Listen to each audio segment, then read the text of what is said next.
नमस्कार साथियों, स्वागत करते हैं आपका आपके अपने YouTube चैनल NPC गुरुकुल पर। इस समय YouTube पर वीडियो की बाढ़ आई हुई है। यूपी पुलिस से संबंधित तमाम ही वीडियो चल रहे हैं, लेकिन ये वीडियो आपके लिए बहुत महत्वपूर्ण होने वाली है। धैर्य और धीरज के साथ कुछ मिनट हमारे साथ बिताएं, आपको पूरी पिक्चर क्लियर होती दिखाई देगी। आज 17 फरवरी 2024 की परीक्षा संपन्न हो चुकी है।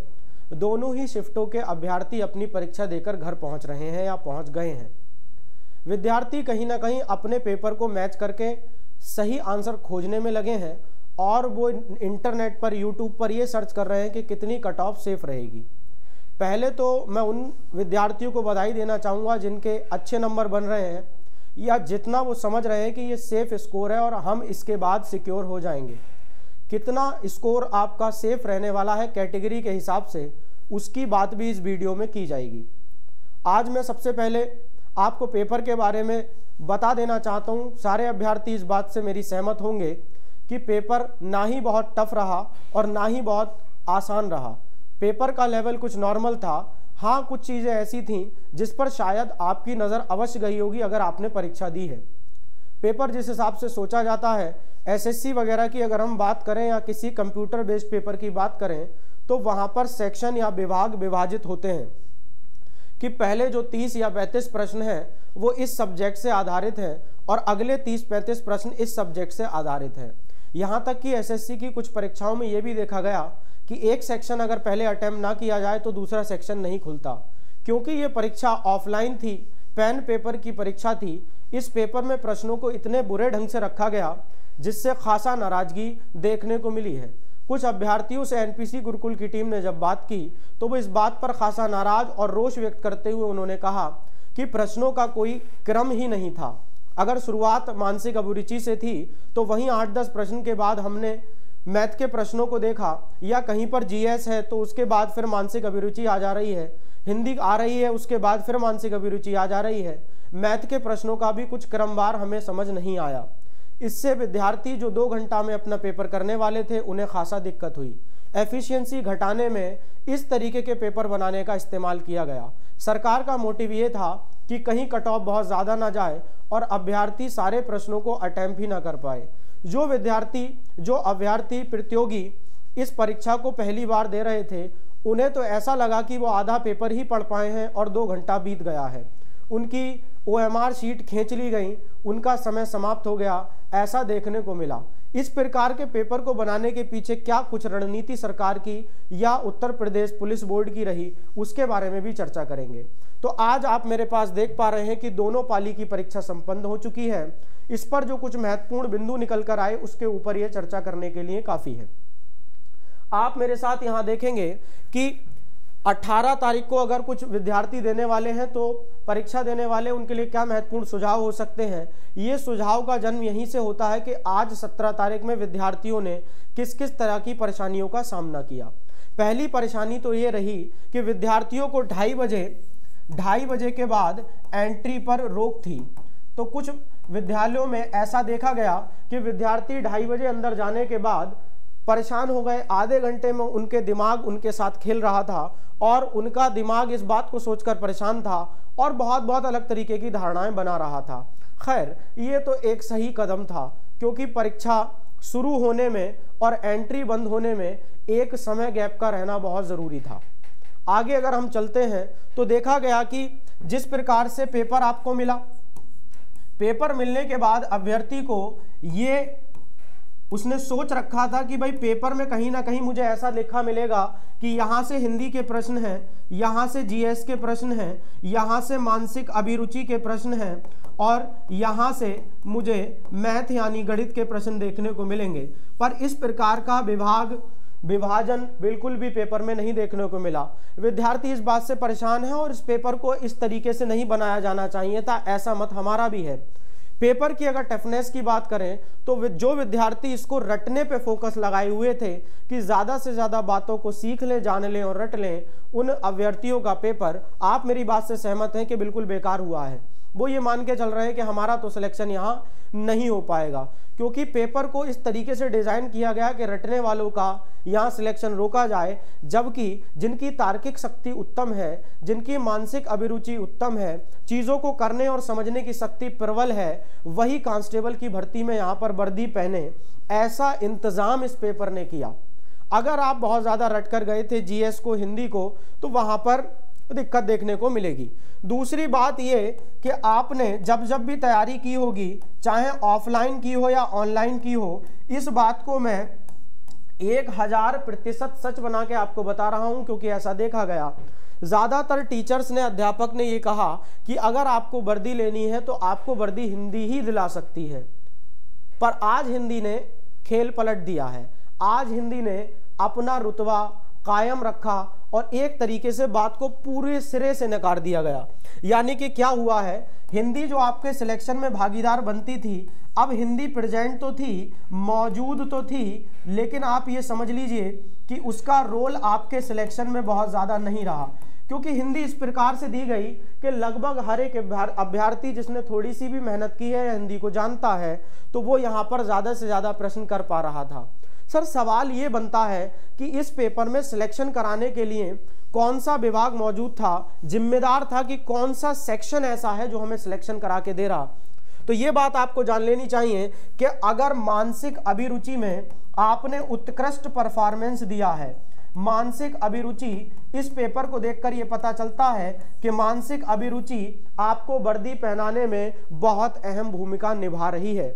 आप वर्दी पहनेंगे या नहीं पहनेंगे, ये मानसिक अभिरुचि से तय होता है। हिंदी अब इस चीज़ को तय नहीं कर रही है, इन दोनों पेपर्स को। अब आप जो भी आपने चेक कर लिया है, दुनिया भर की वीडियोस देख डाली हैं, यूट्यूब खंगाल लिया है, अपने सर्च बार में कम से कम 50 बार लिख चुके हैं सेफ स्कोर और कट ऑफ, उसके बारे में भी बात कर लेनी ज़रूरी है। तो अलग अलग चैनल आपको अलग अलग तरीके की प्रतिक्रिया देंगे, लेकिन ये एनपीसी गुरुकुल चैनल विशेषज्ञों की टीम से एनालिसिस कराने के बाद आपके समक्ष उपस्थित हुआ है। अगर आपके क्वेश्चन, अगर आप जनरल कैटेगरी में आते हैं और आपके 100 से 105 प्रश्न ठीक हैं, तो आप ये मान सकते हैं कि आपको वर्दी मिलेगी, लेकिन मैं इसका ठोस दावा नहीं करूंगा, क्योंकि मानसिक अभिरुचि ने जिस तरीके की करवट बदली है, ये सड़क के नीचे 98 प्रश्न तक जा सकता है और बढ़ करके 109 प्रश्न तक भी आ सकता है। देखिए, अब जब आप कार्य समाप्त कर चुके हैं, अगर आप पेपर दे चुके हैं, तो बहुत ज़्यादा चिंतन मनन सोचने की ज़रूरत नहीं है।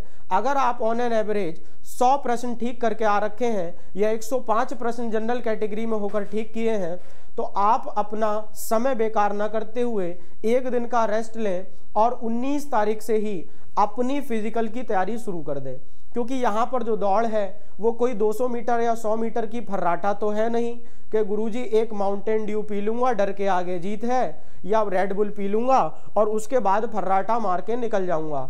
यहाँ पर जो दौड़ है वो अच्छे खासे समय की और अच्छी खासी लंबी दौड़ है, जिसके लिए आपको स्टेमिना बनाना पड़ेगा और वो निरंतर दौड़ने से ही आएगा। तो अगर आप जनरल कैटेगरी में हैं, 100 या 105 नंबर, 100 या 105 क्वेश्चन ठीक हो रहे हैं आपके, तो आप ये मान लें कि आप अपने फिजिकल की तैयारी शुरू कर दीजिए।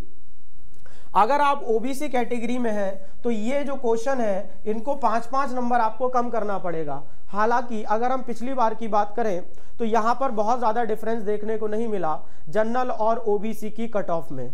फिर भी मैं आपसे कहता हूँ कि यहाँ अगर 5 नंबर का आप मानते हैं गैप जनरल के साथ, तो आप भी अपनी तैयारी शुरू कर सकते हैं, अपने फिजिकल की तैयारी शुरू कर सकते हैं, अपने आप को सशक्त बना सकते हैं। ये जो रातों की नींद आपने ख़राब की है, ये जो शरीर को आपने कष्ट दिया है, जिसकी वजह से आपका जो शारीरिक संतुलन वो बिगड़ा, आपके सोने उठने की साइकिल बिगड़ी, अब उसे दोबारा पटरी पर लाने का समय है। अगर आप EWS इकोनॉमिकली वीकर सेक्शन से ताल्लुक़ रखते हैं, तब भी आपका हाल OBC की तरह ही होने वाला है।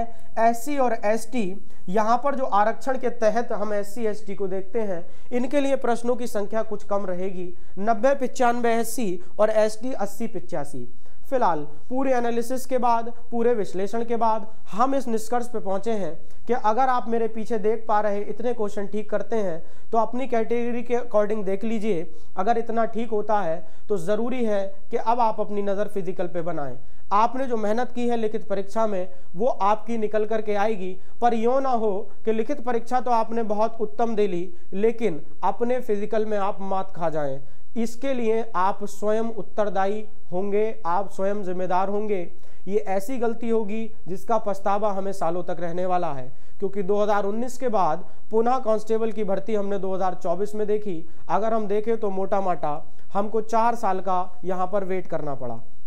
अब उन अभ्यर्थियों से भी मैं कहना चाहूँगा जिन अभ्यर्थियों के इतने नंबर नहीं बन रहे हैं, गुरुजी हम कमेंट सेक्शन में देख पा रहे हैं, लाइव हमने जाकर के हमारी टीम ने जब बच्चों के साथ बात की तो उसमें बच्चे कुछ भावुक भी दिखाई दिए, कुछ के अंदर रोष दिखाई दिया कि ये पेपर बनाए हैं कि कूड़ा कचरा ला करके रख दिए हैं, कोई क्वेश्चन कहीं फेंक रहे हैं, कोई क्वेश्चन कहीं फेंक रहे हैं। जब तक क्वेश्चन बन पाता है तब तक हिंदी घुस जाती है, जब तक मानसिक अभिरुचि में हमारा मानसिक उत्कृष्ट हो पाते हैं तब तक मैथ आकर के तांडव मचाना शुरू कर देती है। कभी पीएफ का प्रश्न परेशान करता है तो कभी डीआई डाटा इंटरप्रिटेशन को लेकर के सवाल आ रहा है।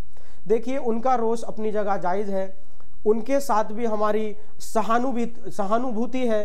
कहीं ना कहीं पेपर की जिम्मेदार था और कुछ हद तक हम भी जिम्मेदार थे। अगर आप इस चैनल से जुड़े हैं तो आप यहाँ पर देख पा रहे हैं कि ऐसे ही प्रश्नों की तैयारी आपको कराई गई थी। आप अगर इस समय नए हैं, चैनल को आपने सब्सक्राइब नहीं किया तो फौरन से पहले कर लीजिए। आगामी सभी परीक्षाओं के लिए बिल्कुल पॉइंट टू पॉइंट जानकारी बिना किसी रायता फैलाए, बहुत ज़्यादा उछल कूद बंदर की तरह किए बिना ही इस चैनल पर वही पढ़ाया, समझाया और बताया जाता है जो आपकी परीक्षा के लिए उपयोगी है। आपने बहुत सारे चैनल देखे होंगे, लाइक ठोको लाइक ठोको, क्या ठोके, मोबाइल तोड़ डालें अपना, इधर करिए उधर करिए, ऐसा नहीं होता है। आप अगर अध्यापक हैं तो आपको चाहिए कि अपनी बात को उसी शालीनता के साथ कहें जिस शालीनता के साथ एक अध्यापक को शोभा देती है। एक बच्चे को भी मुझे लगता है सही जगह पे रहना चाहिए, उसे प्रमोट भी करना चाहिए और उसी को देखना चाहिए जो अपनी बात को पूरी तरीके से विस्तार में कहे और ज़रा ठीक ढंग से साफ लफ्ज़ों में कहे।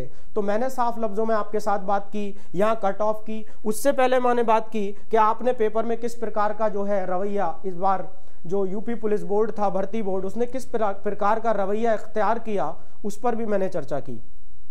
वीडियो में अंत तक चले आए हैं उसके लिए बहुत बहुत धन्यवाद। आगे आने वाली न्यूज़ से अपडेट रहना चाहते हैं, चैनल को ज़रूर सब्सक्राइब कर लें, बेल आइकन का बटन ज़रूर हिट कर लें, नोटिफिकेशन आपको मिलेगी कब डीबी होना है, कब फिजिकल होगा, कब क्या हुआ है, पेपर लीक हुआ कि नहीं हुआ, हर एक बिंदु पर आपको सबसे पहले अपडेट ये चैनल देता है। इसी के साथ मैं आपसे विदा लूँगा, मिलेंगे अगली वीडियो में। तब तक के लिए जय हिंद, जय भारत।